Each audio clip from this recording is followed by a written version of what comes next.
Now on two upcoming nominations. This week, Senate Republicans will force two nominees through the Senate that they know perfectly well do not merit confirmation. But Republicans, it seems, are going to confirm them anyway, because Donald Trump is strong-arming them into submission. Last night, 52 Republicans voted to advance the nomination of Tulsi Gabbard to serve as Director of National Intelligence.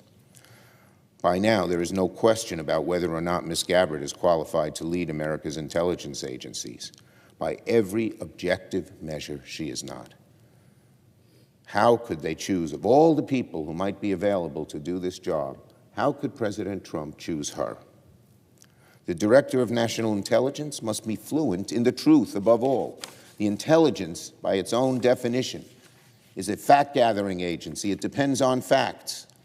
But instead of speaking fact and truth, Ms. Gabbard repeatedly speaks the language of falsities and conspiracy theories. The Director of National Intelligence must be strong against America's adversaries. But Ms. Gabbard has spent her entire career sympathizing with the likes of Vladimir Putin and Bashar al-Assad. On the night that Russia invaded Ukraine and launched the first full-scale invasion of a sovereign nation in Europe since World War II, what was Ms. Gabbard doing?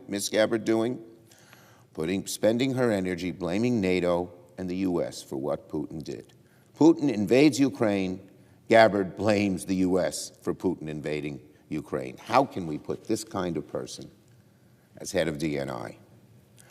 That alone should be disqualifying for anyone seeking to become the top intelligence advisor to the President of the United States.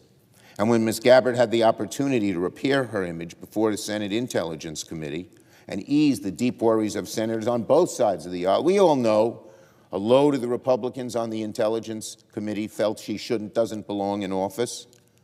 But what did Ms. Gabbard do? She only exacerbated those worries. Senate Republicans know very well that she has no business advising the President on matters of classified intelligence. They know her judgment is off the mark, way off the mark.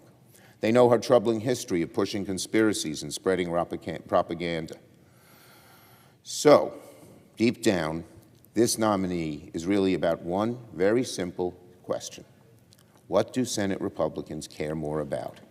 Doing the right thing for national security, for American national security, or doing what is necessary to keep Donald Trump happy, even when they know how badly he is wrong? The American people will know the answer later tonight after the Senate votes on the Gabbard nomination.